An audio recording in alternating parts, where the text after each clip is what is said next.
My name is Carol Bogash. I am Director of Educational and Cultural Programs for the Smithsonian Associates, and I'm delighted that you're here this evening at the Smithsonian Castle, sitting in the library, which seems like a perfect place for this program.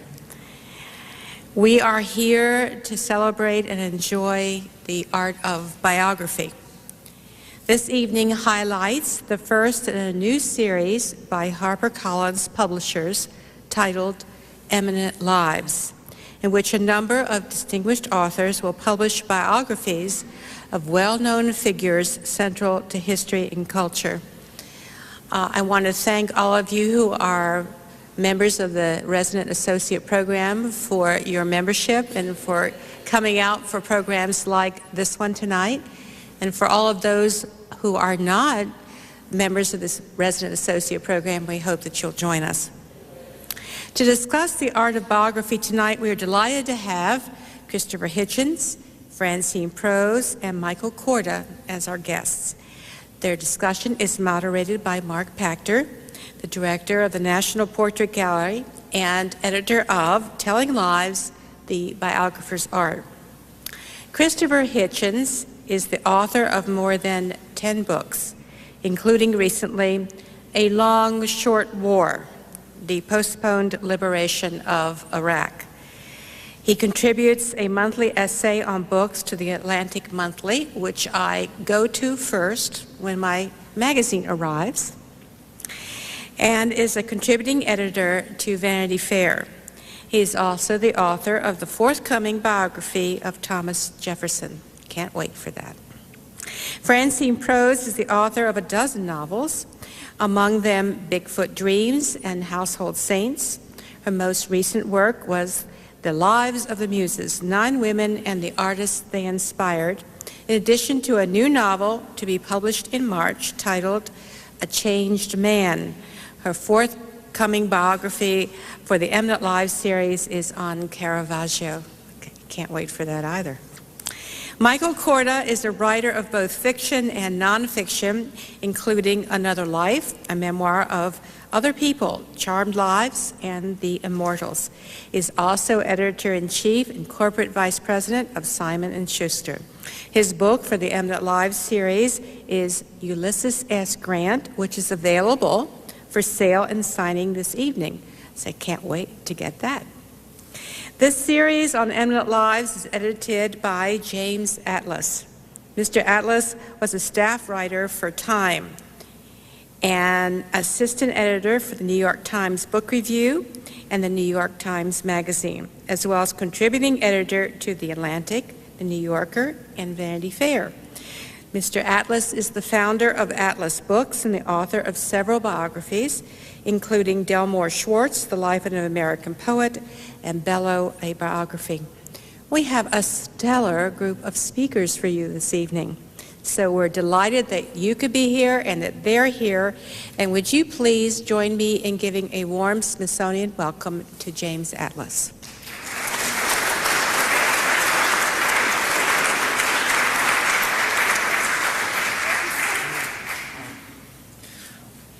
I'm actually very distracted by these pandas over here. I don't know how many of you can see them chewing and running around, but I hope they're not a reproach to our talks tonight. I'm very glad to have this team of biographers here. I like to think of them as my team. I'm sure better behaved than the Pistons and the Pacers. And I'm sometimes asked how I got the idea of publishing a series of short biographies. This is the sequel to the Penguin Lives that I founded a few years ago. And I don't want to be in a succession of speakers here, but very briefly, I was on page 1,000 of my own biography of Saul Bellow, which had grown as tall as my children, developing at the same rate. And when I got to page 1,000, which I laminated and gave to my editor at Random House as a present, she looked rather alarmed, and I thought there must be some other way to do this. So at that moment, the idea flew into my head that there should be short books by distinguished writers, a tradition that's long flourished in English and American letters, from Aubrey's brief lives through Johnson's Lives of the Poets and Lytton Strachey, in many different forms. So what we have here in these brief lives is really a revival of a venerable form done by very lively and distinguished writers who are not specialists in their field. That's what's, I think, the dynamic that's so exciting about it, to have novelists, journalists, historians writing about biography. As a practicing biographer for the last 30 years, you can imagine I have a very long shelf of biographies myself and books about biography, more than a 5-foot shelf. And 3 of them that are the most prominent that I refer to time and again are Leon Edell's Essays on Literary Biography, Richard Ellman's Golden Codgers. I had the great good fortune to be a student of Ellman's at Oxford, which I'm sure set me on my own path, and Mark Pachter's Telling Lives. Mark has been at the Smithsonian, he tells me, for as long as I've been preoccupied with biography. I don't know if I should say how long that is, but 30 years. And he's the director of the National Portrait Gallery and an old friend of the biographer's art. Telling Lives is a terrific book that features 7 writers thinking about biography, writing about biography. It came out in 1979 and includes Doris Kearns and Justin Kaplan and Jeffrey Wolfe. But I also am a great fan of Mark's introduction, in which he really crystallizes in just 12 or 13 pages what it means to write a biography. And he really understands all the elements of it, the biographer's ambivalence towards his subject, the way he becomes obsessed with his pursuit, the struggle to maintain a balance between narrative and interpretation. It's all there, and I can always tell from his citations that he's read as deeply as anyone has in the field. I can always crib from his introduction to find the quote from Plutarch and Boswell and Johnson that I need. It was interesting, when I pulled the volume down from the shelf this morning to look at it again, I was looking at the title and it said, Telling Lives. And it reminded me of something that W.H. Auden once said, that only an S separates the word cosmic from the word comic. So I looked at this and I thought, well, actually only a V separates Telling Lives from telling lies. And I can assure you that Mark is on the right side. If you have any doubt, I'll read you a sentence from his introduction. His search for the truth in a life is the biographer's preeminent standard, and his own response to that truth shapes his art. And I think that's as good a credo as any. So when I learned that Mark would be presiding over this evening, I knew that we were all in good hands, and I'm glad to welcome Mark Pachter. Thanks very much.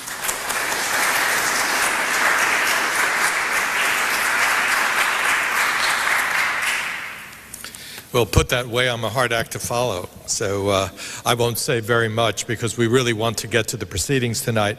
I suppose I might say only one thing, and it's really about the National Portrait Gallery.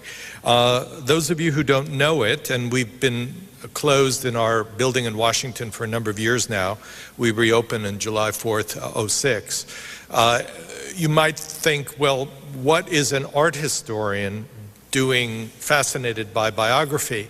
And I would simply say this to situate myself in this inquiry, that the National Portrait Gallery is not principally about portraiture understood as a visual art.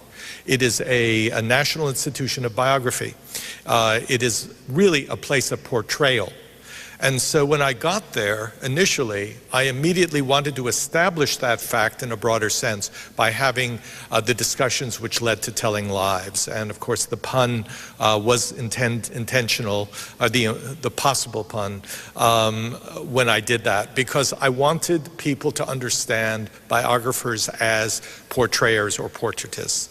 And I find, and it's my segue into the evening where I will invite the panelists to come up, that a lot of the language to describe modern biography is borrowed from portraiture when it wants to be succinct and artful. And that certainly is the match we're looking for. Words like a profile. Sometimes biographers actually say they are doing a portrait of an individual. And every time that happens, you have the sense that the notion of just the heap of fact that might be biography, and was it heavily in the 19th century, becomes sculpted into a particular life told by a particular voice. And that's really, I think, the kind of biography that James Atlas is inviting us to enjoy through this remarkable series.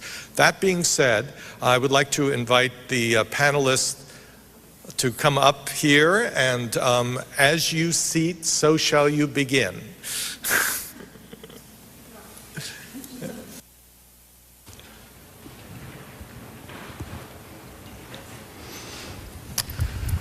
What I have set as the rhythm of the evening, if I hope this suits all of you, is an opportunity to see a number of things. One, I think we want our own individual glimpse in the words of the biographers of the, perhaps it's the marriage they struck with the subject in this series, or their approach to biography. So I've asked them to each speak for about 5 minutes on that match that they've made.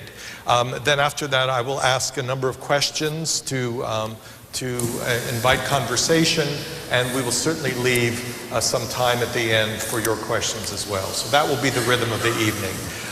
That being said, Michael, would you like to give us your view? I was a voracious reader of biography by the time I was 12. And living as I did in England and going to school in Switzerland, the American Civil War was not something that loomed large in my education. In England, we had our own Civil War a good many centuries before yours, and in Switzerland, so far as I know, there's never been one. But my father kept books everywhere and never cared what you read. He had no interest in preventing you from reading anything or encouraging. And I came across the works of Bruce Catton, who is now somewhat disregarded as an American historian and thought to be too popular, and found myself plunging into the Civil War and came away from it with a tremendous and passionate fascination with the figure of Robert E. Lee. That is a fascination shared by more people than not. Lee is still an enormously iconic figure, an enormously admired figure. And it took me 2 or 3 years of reading into the Civil War before it occurred to me that Lee had been beaten by Grant. Also, that Lee, like Rommel, was a bad general, or good general rather, in a bad cause, because no matter how you cut it, the cause was rebellion and slavery and disunion. Whereas Grant was a good general in a good cause. And so I got interested, more and more interested, in Grant, whose awkwardness, whose shyness, whose ferocity in battle, whose skill at handling large numbers of men, seemed to me extraordinary, and also seemed to me to have received not sufficient respect. When the great presidents are toted up, there's always a column in magazines for the bad presidents, and Grant always appears either below or above Harding. I did not feel he belonged there. And early in coming to grips with the question of who Grant, this elusive and shy figure, who is, by any standards, the greatest general America has ever produced, and by any rational standards, a significant, important, and excellent president. Grant himself defined what made me write his life in his own writing, for he is also, of all presidents, and certainly of all generals, the best writer. And his book is one of the few nonfiction books that is a piece and a part of American literature. He wrote, "I read but few lives of great men, because biographers do not, as a rule, tell us enough about the formative period of life. What I want to know is what a man did as a boy. And I decided that's what I want to know about Grant. I wanted to know the boy who became the victor of Shiloh, the victor of Fort Donelson. I wanted to know the Grant who acquired a reputation as a drunk, but still became a successful general and a president. I wanted to know who that boy was and to show readers who he was and how he became what he became.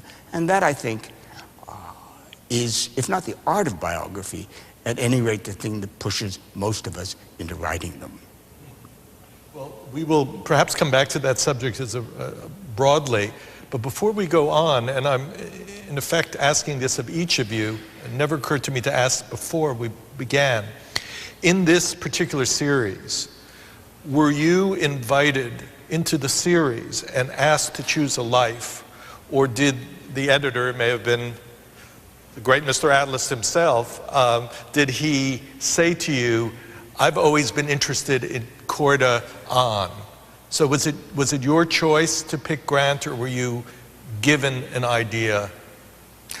I must confess that Jim Atlas's charm and power of persuasion is such that I cannot remember the exact sequence of events that led to it. He had asked me to write a biography, and I had proposed a number of people who interested me, but did not seem to have the right kind of eminence for him. And after a couple of tries, I had wanted to do Ike. A lesser general. No, I would put him almost as an equal of Grant's. I had been tempted to do a biography of Hitler because I don't think there is a good short one. Fortunately for me, Jim talked me out of that, and I proposed Grant, which he loved. And I'm very happy because I loved the year or more that I spent with Grant, and I would have hated the year or more that I would have had to have spent with Hitler. I think that's interesting to know. Francine, how did you come to this project? Well, I came to it first really through Caravaggio's work. There was a great Caravaggio show in New York in 1985 at the Met. And I remember going to it. I mean, I'd seen Caravaggio's paintings in reproduction before, but there's practically no one who reproduces so badly as Caravaggio. I saw the show, and he became really one of the most important painters to me. So when I would travel, I would make sure that I would find the museums that had Caravaggios and go to them. And I began to notice a thing that interested me, which is that even in museums that were underpopulated and empty, there'd be a huge crowd in front of the Caravaggio painting. There was always a big crowd. And then things began to happen. For example, I went to Rome a couple of years ago. I was just beginning to think about doing Caravaggio, and we arrived there very early in the morning. We had jet lag. We didn't feel like going to sleep. So we went down. We were staying up on the Janiculum, and we went down to look at the great Caravaggios in the Church of San Luigi Francesi. And I noticed a guy there who I'd seen on the plane, and he'd been on the same plane with us. He'd come over at the same time. And he had come straight off the plane as we had to see the Caravaggios. And I thought, no, he must be an artist or an art critic. And I said, what are you doing? What do you do? And he said, well, I'm an accountant for Mayor Bloomberg's office. Right? But he had that same passion. And in the course of working on the book, I found all sorts of people in unexpected walks of life that had that feeling for Caravaggio. I knew a few things about Caravaggio's life, and I'm a novelist, really. I'm not a biographer. I knew that his life was a novelist's dream. It was I started thinking about it when it was still the Brief Lives series, and his was a really brief life. He lived to be 39. His life was extremely dramatic. He was accused and probably committed a murder. He was on the run from the police and various other groups of people for the last 4 years of his life. And he was the original bad boy Renaissance artist. So between the love for the work and the drama of the life, it seemed like a natural project. And Mr. Atlas saw that immediately when you proposed it? Well, Mr. Atlas and I have known each other for about 30 years now. So we would see each other at parties and so forth and talk about the possibility of my doing something. And I knew that I wanted to do a visual artist. I'd begun writing art criticism for the Wall Street Journal. So I wanted to write about paintings. And we talked about a few artists, and then I guess I came up with Caravaggio, and I ran into Jim, and he said, oh, just that day someone had been in a meeting saying we should get someone to do Caravaggio, so that's how it worked out. Fate, clearly. Christopher? I've just realized it's a Hogwarts dining room that we're in. I knew it would come to me in a second, with pandas, and hard by Jefferson Street? No, this one here is Jefferson Way, I think. Yes. Yeah. There are now, I realize, there are three roads or streets in Washington, D.C. named for Jefferson. I think he's the only one of whom that can be said, and it's probably just as well because I now know there were at least three of him. But it's telling that there should be as many as that. I was always rather resistant to the idea of biography. I had done a couple of Strachey type debunkings of people who I thought were overrated. But you're not really doing your job as a cultural critic in a celebrity culture if you don't do some of that Strachey type work. There are so many great tethered blimps just waiting for your attention. But I hadn't wanted to push it any further. I think this came out of probably some residual Marxism on my part. It was the feeling that in the telling of history, the role of the great man or great woman, the individual, is overrated at the expense of discussion of ideas or forces. When I was educated in England, it was, at least for the early years of it, it was a pageant of monarchs. We periodized our history by reigns. I don't think we stopped periodizing by reigns actually until probably the 30s. Then suddenly, if you notice, history is no longer periodized that way. We still do it by administration. Sometimes by administration, but sometimes by decades as well. America, I think, probably contributes a great deal to that form of periodization. At any rate, these were the resistances I had to overcome, and then maybe possibly some false modesty too. In other words, it seemed solipsistic to be writing in this way, and I didn't envy the life of people like Michael Holroyd for the opposite reason. It seemed to be too self-effacing. You were associated only with someone else's life. What are you going to do to have one of your own if you have to live the life of your subject all the time? So that was my frame and state of mind when Mr. Atlas, Louis Mem, approached me and said, would I like to do Margaret Thatcher? And I said yes. It did intrigue me as an idea. And I don't know how he knew this, but a few weeks later he called and said, you know, I don't think you're really happy with that, are you? And I realized I hadn't been thinking about it in the bath exactly, or in the shower, which is the unfailingly good sign for me when I have my first cigarette under the shower in the morning, to see if I'm still concentrating or not. And I said, no, as a matter of fact, no. And the only other time I'd ever been asked to consider a biography was by an agent who I think thought biography would give me a position in society of some kind, and had proposed Albert Einstein. And I knew at the first shower that was wrong, because Hitchens on Einstein, it just doesn't compute. And if I thought it was ridiculous, I was fairly sure everybody else would. So then he said, well, what about Jefferson? And I realized in that instant that not only had I always wanted to write about Thomas Jefferson, but that a lot of the time I was doing so in any case, because anyone who makes America their subject is in a sense condemned. Maybe that's too bleak a word, but is at any rate destined to write or think about Thomas Jefferson part of the time. And all political conversation to some extent involves him. And while I live in a city that's partly his memorial, I've lived here for nearly a quarter of a century. I now know we have the same birthday, though he was born under the old calendar, had to change his birthday during the course of his life. We share it with Seamus Heaney and Orlando Letelier, among others. And then I realized that James had wanted this terse biography, and I thought how wonderful that would be. I forget of what book it is that Dr. Johnson says no man could possibly wish it longer.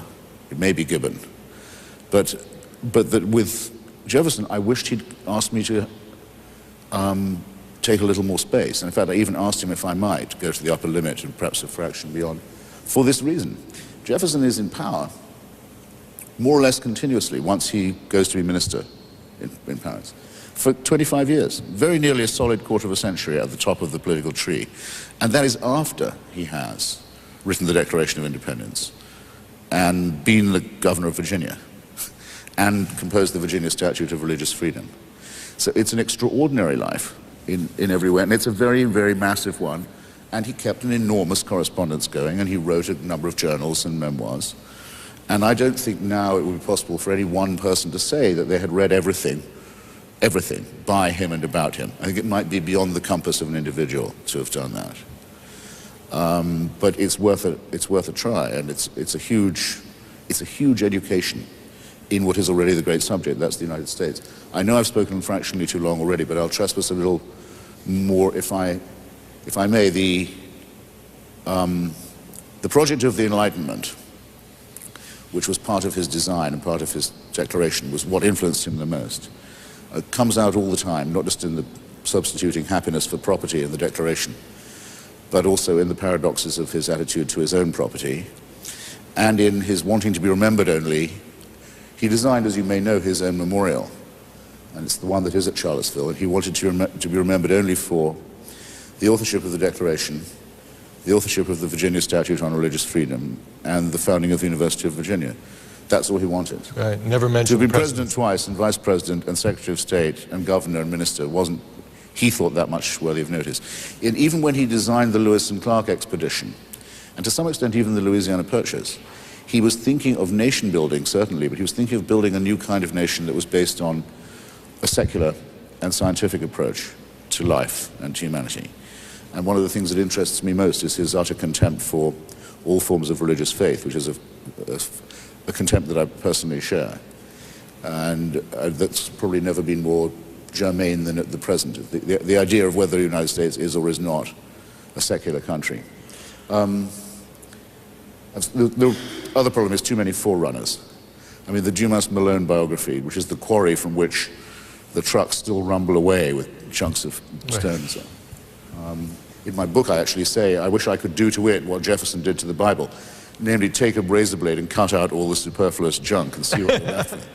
The Malone book is in a way a disgrace, and someone needs to far outdo me and do a replay. Merrill Peterson's Rivalry is worth mentioning, I think, here. Very good, shorter but solid book.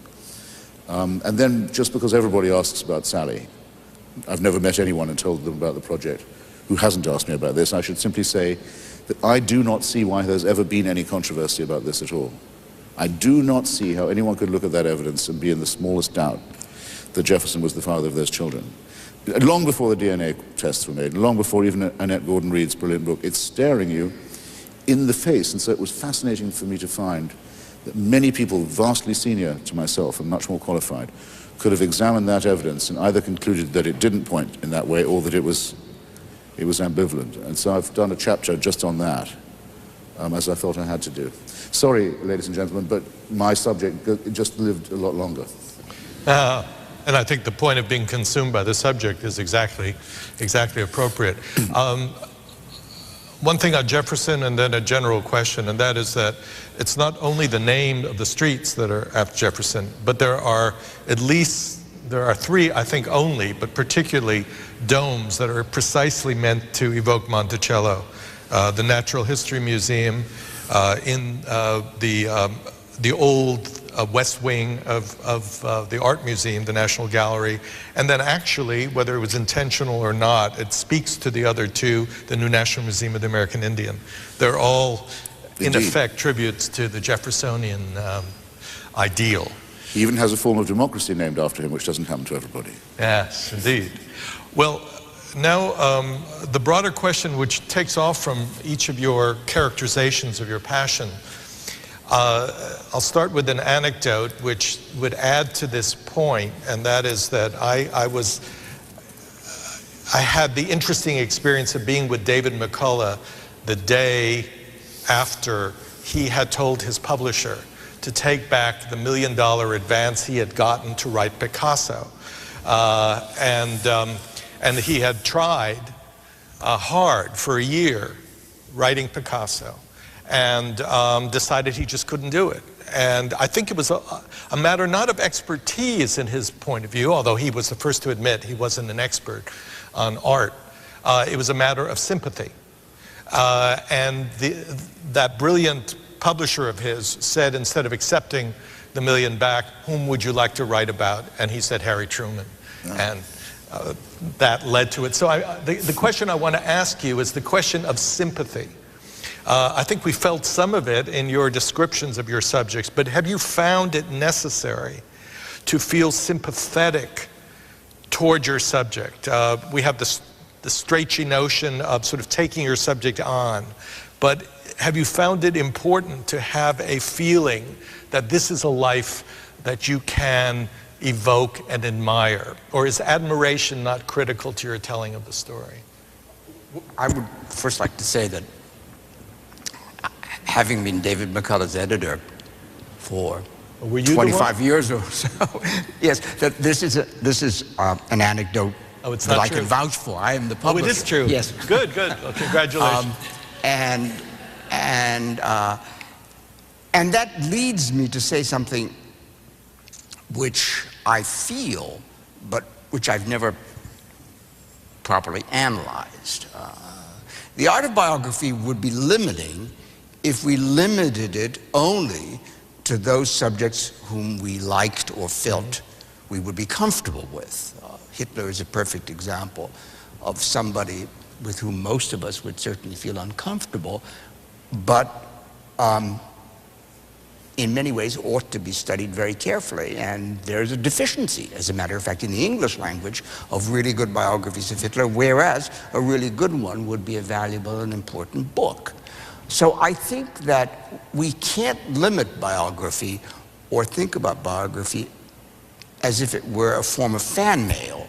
I would have been very uncomfortable writing a biography of Lee, much as I admire him, because there's something remote and something altogether cold about Lee, a perfection of manner which seems off-putting, or at any rate, which seems off-putting to us at present, whereas I found with Grant that his very shabbiness and his bouts of drunkenness and his self-doubt and his awkwardness and his unhappy childhood made him a figure that I related to and could feel a great sympathy for. So I think that the biographer really has to decide whether you're going to be a full-time professional at it, in which case, as was the case with Harold Nicholson, when the call comes from Buckingham Palace to honor you with the task of writing the definitive official biography of George V, you say yes and accept the fact that it will be 5 years of work and you'll get a knighthood afterwards, and that's perfectly respectable. But for the amateur biographer, I feel that the task would be impossible if you didn't like your subject. Francine, you spoke of a fascination with this life and certainly an admiration for the art, but not necessarily a sympathy. Well, Caravaggio is the last guy you'd want to meet in a dark alley somewhere. I mean, he was a brawler. You know, he was in trouble with the law over 20 times during his life. He was a murderer, actually, but I found him incredibly appealing and romantic and attractive. I mean, for one thing, he was a genius, which is always attractive. For another, he himself was passionate about art. I mean, he left no writings, so we don't. In fact, there's very little information about his life. He didn't write a word that we know about, but there's one. There was a court case he was involved in. He was sued for libel by a fellow painter, and he was terrible to his fellow painters. I mean, critical and insulting. And there's the document of the court case in which he gives this incredibly beautiful, impassioned defense of real art, of art that's drawn from nature, of art that is not idealized. And when I started learning about his life, I realized how near the end of his life, or just before the murder, actually, he had been an extremely successful and celebrated painter in Rome. And then the more sentimental, the more saccharine, the more acceptable artists began to be more popular, and he just went kind of crazy as a result. Well, all those things, how could I possibly not be sympathetic to this guy? And that's important in your choice, you think, of a life to live with in this way. I would have wanted to write about him had he been, you know, a mass murderer. I mean, I don't think that would have affected my decision. The art still would have been the art, but I did find him hugely appealing. Christopher, I want to ask the same question of you, but to say one thing. I once interviewed Duma Malone, who had spent those almost 50 years and 5 volumes of Jefferson. And I asked him a question that I would like to ask you, although his take was probably different from yours. I said, did Jefferson ever disappoint you? And he paused because his project was a project of monumental admiration. And he did give some instances when Jefferson disappointed him, but he was a bit taken aback. So I'm going to ask you, does this sort of soup of admiration apply to how you think about Jefferson, and if so, did he disappoint you? Well, for me, it was above all necessary that he be the subject of a continuous argument. In other words, that he not be a figure on whom there's a general agreement, or ever will be. Because then I knew I would never get bored, so that I wouldn't feel the rattle of the revolver against my teeth in the morning, which is what you don't want when you're writing a book. And you're guaranteed that with Jefferson. But though, of course, you are, to some extent, you are writing counter to hagiographical portrayal. I mean, obviously, I shouldn't say of Malone that he's like, it's not Parson Weems exactly, but he clearly felt he had a responsibility for representing this part of American history in a respectable way, to borrow. Well, there was that George V sort of concept. In what I think I have to call a respectable way, and you mustn't upset the school children too much. There's certain things that, and I don't know which instances he gave, to come to your second part of your question. Well, before I do that, there's another thing. I think it's a jolly good thing if you're writing about somebody where there are no tapes, no photographs, nothing of this kind, where it's litera scripta manet, the written word will remain. And you have to go and look at the stuff, and it's all reading. There are some good portraits of him. It would, of course, be lovely to have a photograph, but no one really knows. And there are lots of areas of himself that he kept very private. I think Gore Vidal's description of him in Burr is very plausible, that he was a very passionate person, but very, very much under control, and with a splinter of ice somewhere in his core. And if you ask the question that I always ask about anyone I know, which is if they were an animal, what animal would they be? He would be a fairly large fox with a questing muzzle and a ruthless disposition and a good deal of cunning. I think you admire foxes. No, not against. You can't eat them. Understood. Well, as to disappointment, therefore, I don't know what Malone's replies to you were. Perhaps I'll tell you briefly finding out, by the way. But I mean, what I really have against Malone, it's in my book actually, is that at one point he said of the claims by the Hemmings descendants that they had Jefferson's blood. He said, well, that's just what you'd expect. They're just trying to make themselves more pedigreed. He said, it's just like what some farmers and stock breeders do coming showtime or race time. They pretend preposterous lineages for their animals. Well, I thought that's a bit much as a comparison, for one thing. What did he think he was saying there?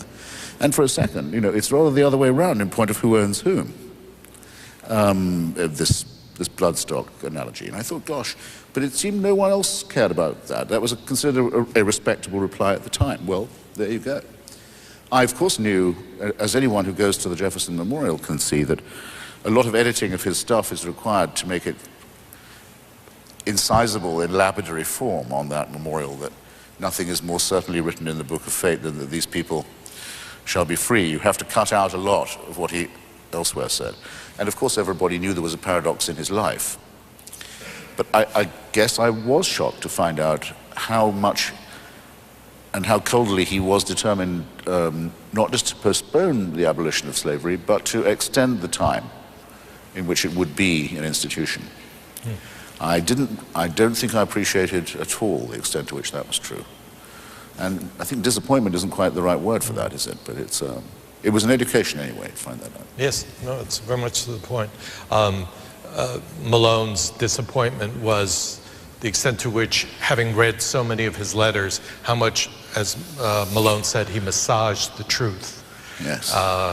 And then he went on to excuse that as a Southern disposition. But Yeah. it won't be about Malone. Malone has an answer for everything. Actually, there is another big disappointment. Both Jefferson and his wife thought Tristram Shandy was a very funny book.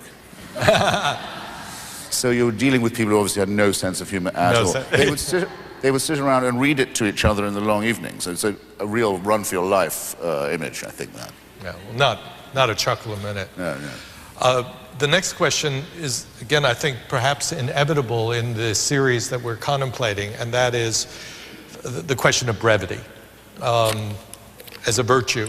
I think James actually suggested, maybe I didn't hear it while I was just basking in the glory of what he was saying about me, but I think he did suggest something about it being more comfortable to do a short life if you're not actually an expert on the life, which I think we would mean either as a professional biographer or not necessarily that, but somebody who wasn't immersed before in the life. But I wonder if that's the only issue in brevity. Strachey, who's the father of us all in terms of some of these aspirations, really felt that brevity was critical to the capturing of a life, and that he felt that anything else, those long volumes, was a kind of entombment, and that the life was only really presentable and evocable briefly.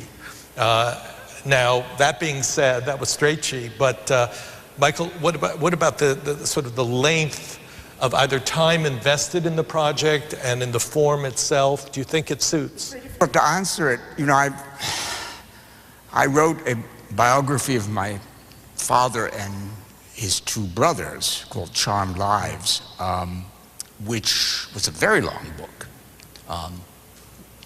It's rather like W.C. Fields' comments, I've been rich and I've been poor, and believe me, rich is better.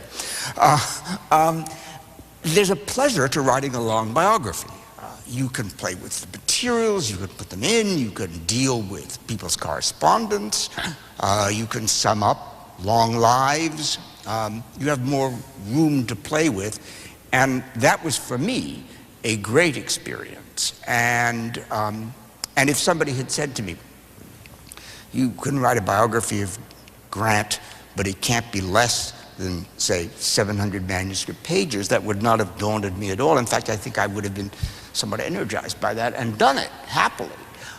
I think it's in some ways more difficult to condense a life into a short form. And indeed, I think one of the challenges that Jim Atlas presents his authors with is not just to write about somebody who interests them, which is kind of a form of saying, put up or shut up. If you're that interested, do it, which is very smart.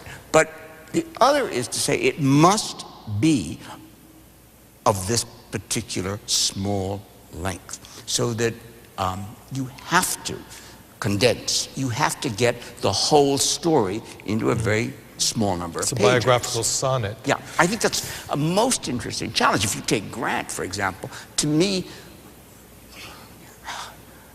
if anything truly astonished me and pleased me, it was my ability, or so I fancy, to make Grant's campaigns and battles crystal clear to a non-military reader in a very short form and without maps. Mm-hmm. And if I had to sort of put my hand to anything and say, I'm amazed I could do that, that is the thing that amazes me the most. So I think it is a challenge. Certainly the bigger the life, the harder it is to get it into 160 book pages. But it's a fascinating challenge, and it's what makes writing these biographies such an acute pleasure, is that it's different from anything else we do as a writer. Other books, by and large, we go on and on and on and on until we feel we finally wrung the subject to death. You can't do that with a book this thick. Running the subject to death is a rather nice description for biography, but yes. Francine, when Jim posed this not only as a topic, well, you had the topic, but as a length, was that daunting, or was that exactly what you had hoped? for? Well, I was in a very different situation than Michael and Christopher, because if I were to write down everything that was known and everything that was known for a fact about Caravaggio's life, the book would have been about 15 pages long.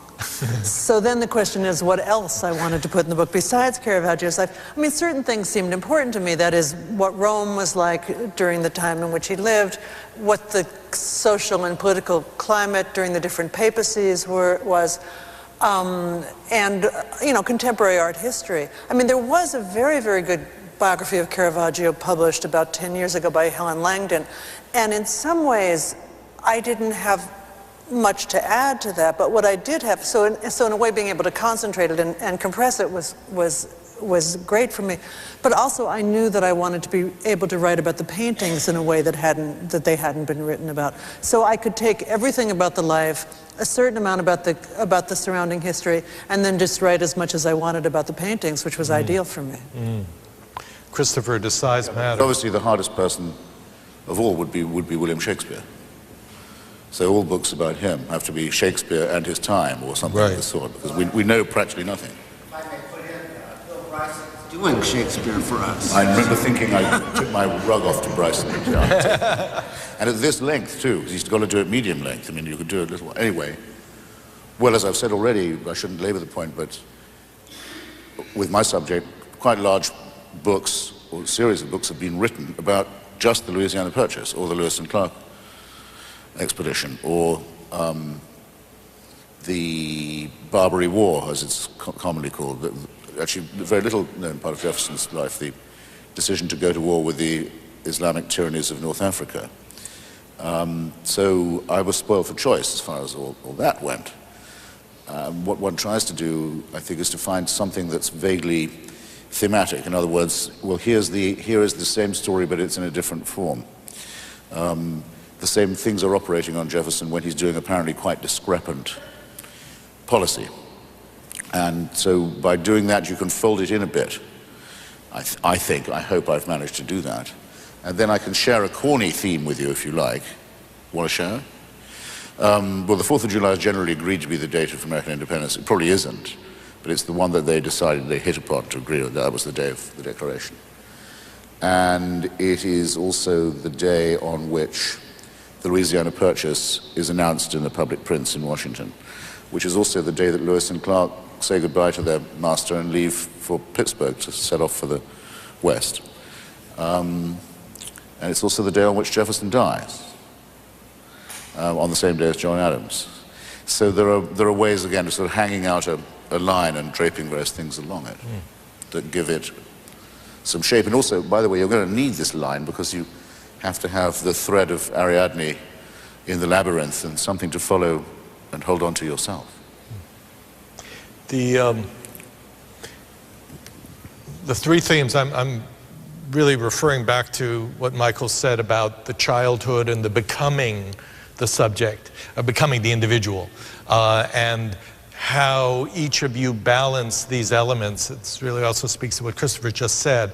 Once Edmund Morris said to me that he who did not write a short biography is still writing the biography of, he could, but he hasn't done. In fact, he thought originally it was just going to be a screenplay, as you know. But is he?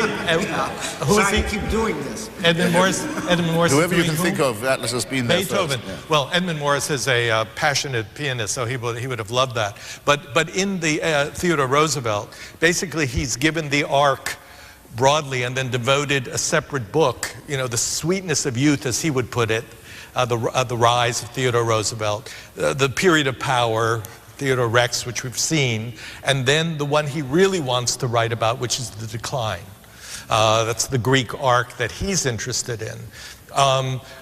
In your books, have you weighted it toward any one of these periods in the life, childhood, period of sort of consummate achievement, and then decline? Caravaggio didn't have time for decline. But to start with Michael, is it really heavily weighted toward the young Grant? I would say yes, but I would do the same for almost anybody. I think that without exploring in depth somebody's childhood, you're leaving out the most interesting part, and the part that enables the rest of the life to make sense. Once you know the child, then very often the adult person becomes much more knowable. The less you know about the child, the more in doubt you are about knowing the adult. With Grant, the childhood is of enormous interest and enormous importance, and I devoted probably more pages than I should have to it, partly because I wanted to write about what a childhood in Ohio and in Illinois was like in the 1820s and 1830s. I think it's extremely important in writing biography to bear in mind, which for some reason biographers have great difficulty in doing as a rule, that we are writing about people who aren't living today. Therefore, we first of all owe the reader to the recreation of their lives within the society and the kind of world in which they lived. We also owe them not judging people and events by the standards that apply today. Because if you were writing about somebody in the 1830s, you must write about them within the standards that applied in the 1830s, not in 2004. I would say with the bulk of Grant, nevertheless, has got to be, if you're writing a biography about him, his genius as a general. And the threads of life, of childhood, of early experience, of West Point, that in this singularly unpromising young man who had the lowest marks ever recorded in the history of West Point at that time, except in horsemanship, and was also the worst dressed and most slovenly dressed cadet in the history of West Point. To go back, knowing what we know now, and take out of it the threads that you see will one day produce this extraordinary ability to command men in battle and this enormous courage that Grant displayed himself as a soldier. That is a fascinating task. So yes, I think the answer is that you must, in writing biography, devote a substantial amount of text to the thing that the person is famous for and best at. It would just be self-indulgent to produce a book that was 3/4 childhood and only 1/4 accomplishment. Some books are only that, though, but not your book. Not if you're writing the whole life. And also, I think I've sensed now one bond of sympathy. It's the horsemanship. Yes. That would be another connection between you and yes, Grant. I have to admit that I am a horseman myself, and I love horses and always have. And that one of the things that has always attracted me to Grant was that at the age of 10 or 11, he was a self-taught horse whisperer, and people brought him farm horses from all over Ohio and Illinois that were intractable, that bolted, that kicked, that couldn't be ridden. And this 10 or 11-year-old boy, without knowing how he did it, could gentle them, whisper to them, and hand them back to their owners, cured. And if that isn't an attractive trait in a man who was later on to become a general, I don't know what is. I think we discovered the real reason why you wrote that book. Francine, in the short life of Caravaggio, do you look at this as the sort of segments of growth? And well, you know, I decided to begin the book with the end of Caravaggio's life, with the last 4 years of his life. The murder was committed in 1606, and in Rome, and he left Rome. He fled to the hills outside Rome. Then he fled from Rome to Naples. He was doing okay in Naples. He was getting commissions. He fled Naples for some unknown reason. He went to Malta. He became a Knight of Malta, which was very unusual. He got into trouble. He was imprisoned. He escaped from prison. He fled Malta. He went to Sicily. He went to Syracuse. He got a commission. He painted one of his most beautiful paintings. He fled Syracuse. He went to Messina. He was accused by a school teacher of looking oddly at some of the schoolboys at play. He fled, he hit the guy, he fled, and so forth and so on. Went back to Naples, died under mysterious circumstances going to Rome. astonishing thing to me about that period in his life was that he continued to paint. He was never anywhere for more than a few months. He continued to get commissions, and he did so the most extraordinary, moving, gorgeous paintings of his career. So it seemed to me that those years concentrated everything that was most violent, turbulent, and mysterious about his life. So that's where I started, and then I moved back to the beginning from there. And the arc of Jefferson's life as you... Again, very long, he's more than 80.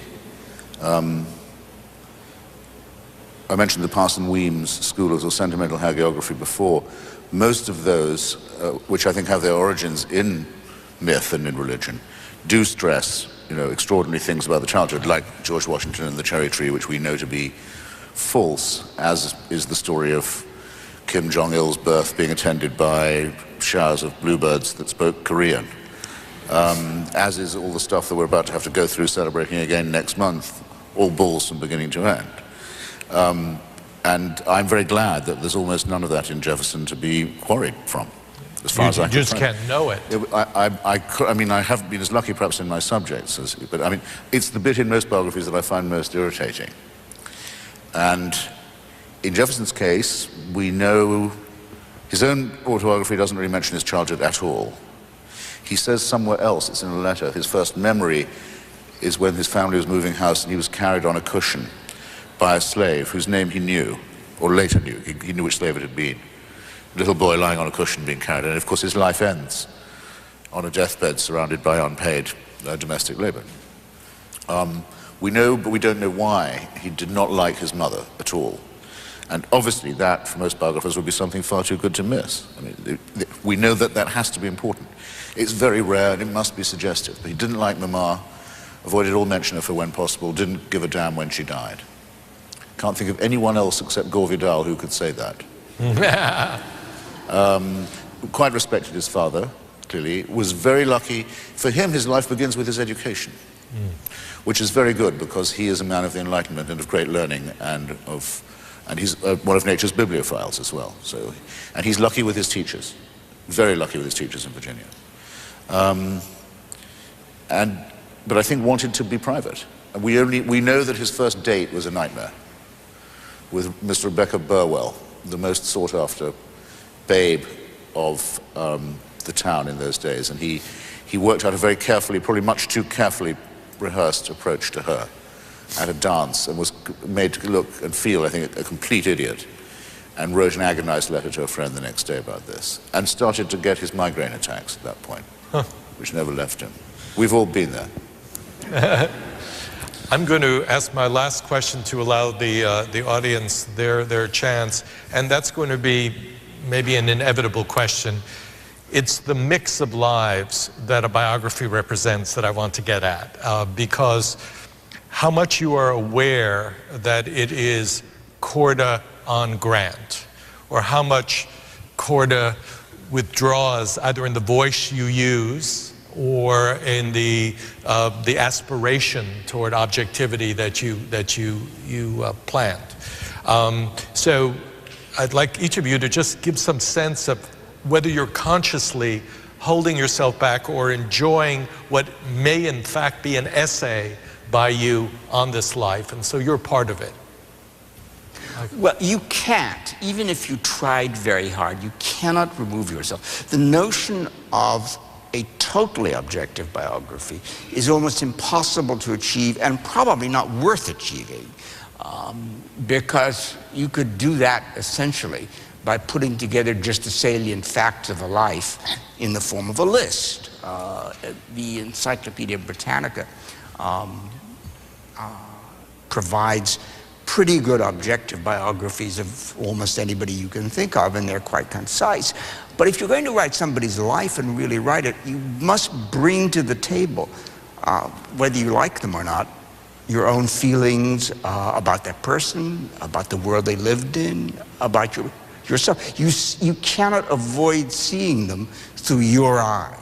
But what about your voice? Is it there? Well, your voice, of course, has to be there, because if you're a writer, your voice is what is the essential thing that you have. It also, and it's one argument another strong argument against plagiarism, as if there were not already enough, is that over the length of a book, it would be enormously tedious to try and write about anything in a voice or with a range of interests that were not your own. And so to attempt to do it that way would be almost undoable, I think, for most writers. But above all, I think the important thing is not to be completely objective, because you can't pretend to be that, but to be completely open to the reality that's presented to you on a page. And you can't turn away from the worst in your character, your central figure. You mustn't exalt over the best. You must try and present as nearly as you can the person as you think that person was. Now, that's a difficult task and a challenge, and it's probably not possible for any biographer, even the most gifted one, to succeed in doing that 100%. But that's what you really have to do. You have to read each page and say, if Grant himself were reading this page, would he agree with it? Would he disagree with it? Would he think it was fair? Would he think it was unfair? And those are questions which ought to keep a biographer awake at night. To what extent is your book a collaboration of two lives? Well, I think, for one thing, it's always a great idea to have artists write about other artists. Mm-hmm. I mean, there are things that Caravaggio experienced and faced in the world that I felt extremely sympathetic toward. I also felt, just for me, that I was able to use the various disparate and often sort of schizophrenic parts of my life as a writer in the book. I mean, that is, you know, my long career as a novelist, my briefer career as an art critic, and also, you know, insofar as I write what I guess is called cultural criticism, I feel that you know, it's the kind of voice crying out in the wilderness against things that are trashy and false and sentimental and hollow, which was certainly what Caravaggio was doing every moment. Christopher. It's not unlike the question you asked before, what has an echo of it, about sympathy for one's subject. I just voyaged back to Oxford to attend the retirement dinner of my old history tutor, Brian Harrison, who actually, so far from retiring, has just given up his college position to produce the general edition of the Dictionary of National Biography, which I believe some of you can already get online. I mean, it's about to be anyway, and is, by all accounts, an epic achievement of its kind. An extraordinary thing. The DNB hasn't been redone for some time, and Brian's really done it. Every account I hear of it is very praising. I mention this because his practice has been, as I think the DNB's was for some time, if you want to get people who can really write about it convincingly for others, they probably should have some sympathy for, as well as some knowledge of, the subject. Otherwise you wouldn't have all these wonderful portraits of old deans and bishops and figures of the Church of England that are one of the delights of the DNB. And, for example, there's an 8,500 word entry on Karl Marx in this new edition. And it's by Eric Hobsbawm, who has been a communist most of his life. I would say I wouldn't quarrel with that, because there actually isn't anyone who knows the subject better than Hobsbawm. At least if there is, I can't think who it would have been, who could possibly have been given that job. But since everyone knows who he is, and since everyone knows, as it were, where his heart and sleeve come into apposition, I think there's no harm in that at all. Again, my own case, I claim, is different, because there are only about 3 presidential studies, I think you could write, that mean you have to write about the United States, without whom there wouldn't be a United States. There's obviously Washington, clearly Jefferson, certainly Lincoln, and probably Roosevelt. It's possible to imagine there not being the United States as we understand it to be. So that's a lot to ask. And one of the reasons I was so grateful to James, and so humble, a word I was trying to avoid using, or being, for this, was that it happened to coincide with my own decision to take out the papers of citizenship as an American. I decided sometime after September the 11th of 2001 that I would be cheating the country of its dues in a way if I just went on being a green card holder. I wanted to make it plain that I had signed on. And so it was in that frame of mind that I wrote about Jefferson. I don't think it made me any more lenient about any of his shortcomings or crimes.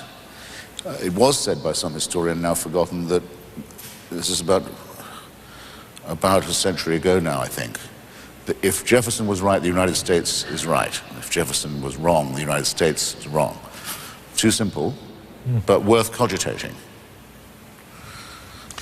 I'm glad you made your decision earlier than Henry James did about Britain. Yes. There's an odd parallel. Well, I make my students do this about Eliot very nearly succeeding in becoming an Englishman, and Auden succeeding more or less in becoming a New Yorker, at least. Right. So which culture got the best of the bargain?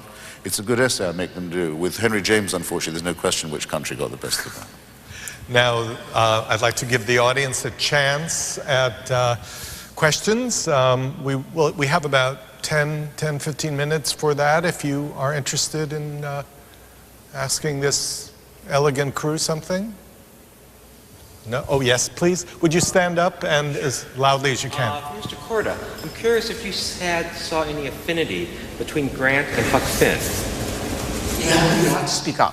Yes. Any affinity, whether you saw any affinity between Grant and Huck Finn. On Huck Finn, yes. That's an interesting question, actually. But it relates to the question which we discussed of going back to the era in which the person lived with some sense of sympathy and understanding for that period. It's not accidental that Mark Twain ended up being Grant's publisher.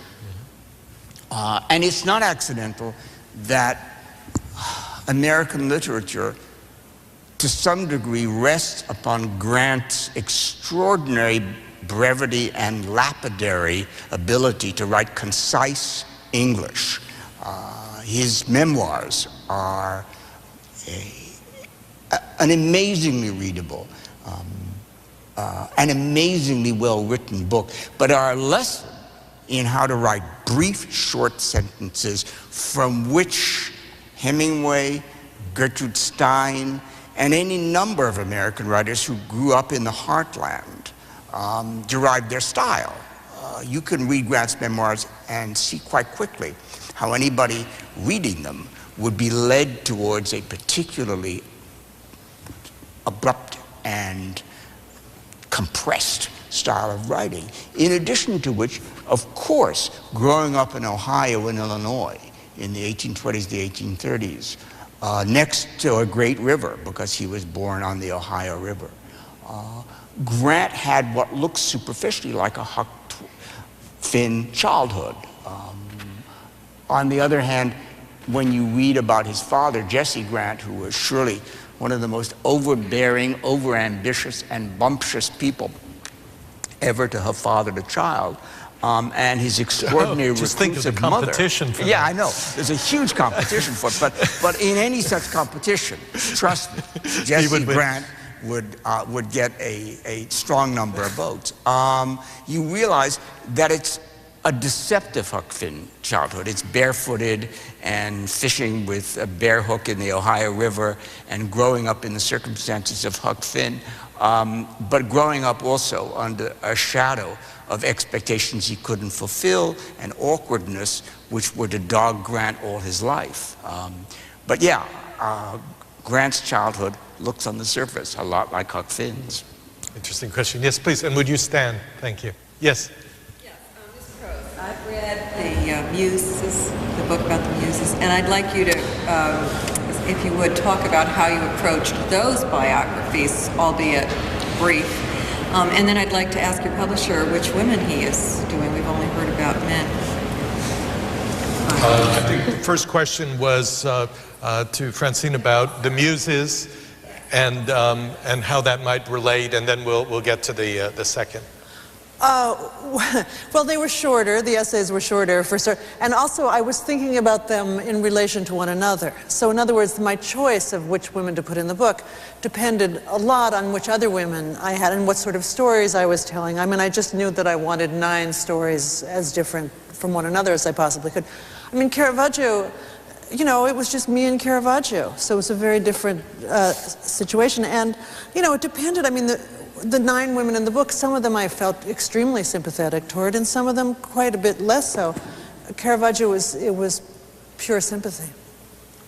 And the second part of the question was really to James Atlas, and that was, is it a mere coincidence that all of these lives are lives of men, or is in fact, are there a number of lives of women? I think that's essentially what you were asking in the series. And James, would you mind giving this awesome responsibility to stand so everybody can face? I'm really in the spotlight here. It's certainly an issue, and we may have fallen short in our multicultural and multi-gender, bi-gender responsibilities. And in my previous series, we had Simone Weil, like Francine Gray, and we had... You can go to the podium if you'd like. I beg your pardon. I don't want to go back up here. Anyway, and we had Joan of Arc by Mary Gordon, and we had Catherine Harrison on Saint Teresa of Lisieux.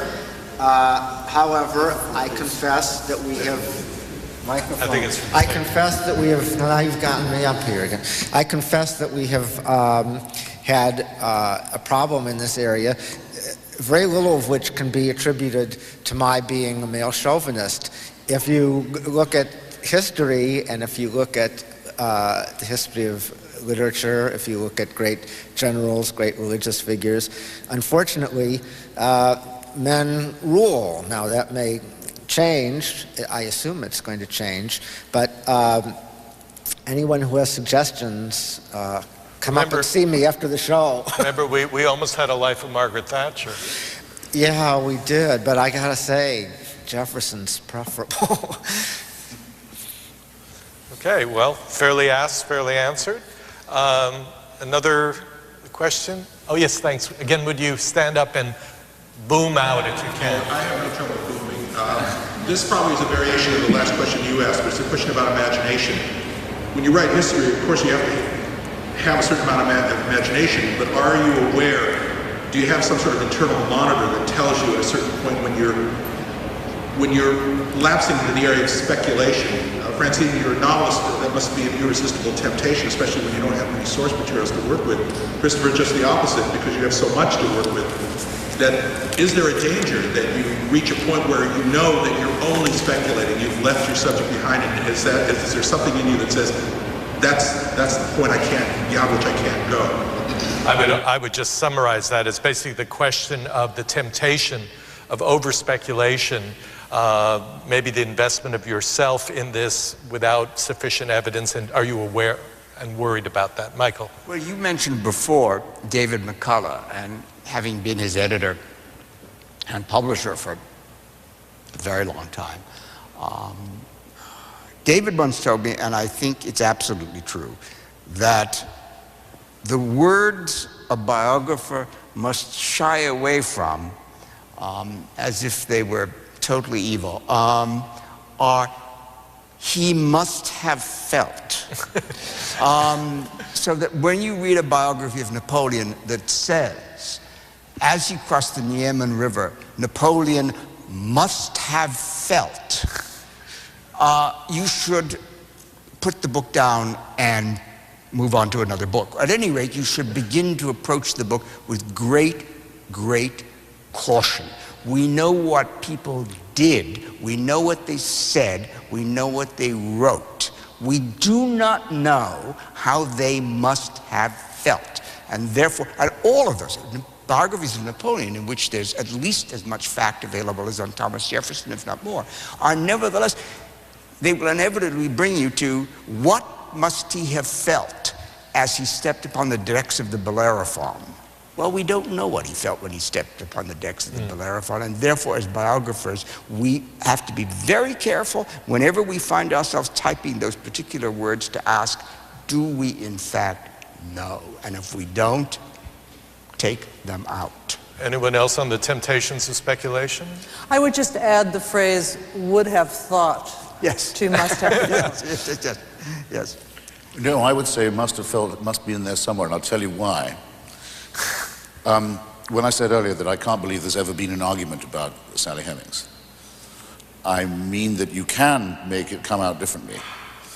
You can have Jefferson alone in Paris, a widower, and you can have him ask for one servant to be sent with his daughter and get another one he didn't know was coming, who's just turned 15 and is his wife's half-sister and looks like him, like her. And you can read the letters that he writes to other women that contain dick jokes, penis jokes taken from Lawrence Stern and so on. And you can look at all that and think, well, I bet he never laid a glove on her, if you like. If you don't make the assumption, that some people don't, that he was some kind of I think it's cherubim and seraphim that are forbidden to have genitalia, even in their mythological appearance. Well, if you don't think he did, then you don't know what he must have felt. But if you do think he did, then you do know what he must have felt. If that isn't a full response. He must have looked at her and thought, all my birthdays have just arrived in Paris at once. That's what he must have thought. I can be confident of it. It would be nice to have a picture of her, I must say. It would be really, really good to have even a painting even. We don't have a thing, but we have some very good descriptions. He must have felt wow. We have time for one question more. That may have neatly summed it up. Okay. Oh, yes, please. And again, stand. I was wondering if any of you have ever considered writing about a person who is still living? Just to repeat the question, have you considered writing about a person who, or have you done, a person who is still living? I have written about people who are still living, yes. And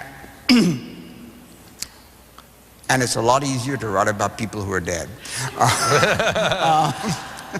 I wrote about my aunt Merlot Brown while she was still alive, and had cause to deeply regret having done so. I think it's terrific to write about people who are still living, but it's very difficult to write about them with total honesty. And the one thing to be said for biography is there are an awful lot of interesting dead people to write about. You'd have to be willing to take very serious risks indeed if you were to write honestly about living people.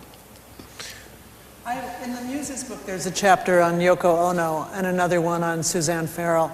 And I spent a lot of time on the phone with the HarperCollins lawyers. Almost as much time on talking to the lawyers as I did writing the chapters. So that was a cautionary experience for me. And you weren't related to them. No. The lawyers too, I've written, it would be a very kind friend of mine who would call either of these Strachey, but they were intended as polemical revisions of existing reputations. One case of William Jefferson Clinton, and in the other case, actually, a client of Mr. Core's, Henry Kissinger. And the purpose of the two books was, in the first case, to try and shorten the political career, and in the second case, if possible, to try and shorten the life. Okay. Didn't work, unfortunately. Indeed, Jane. Didn't succeed in abbreviating either, I have to say. Since I spent 11 years writing a biography of Saul Bellow, who's still alive, Yes. don't do it. Well, I think on that note, wonderful that you had the last word. Let's thank both our panelists and our shadow panelists.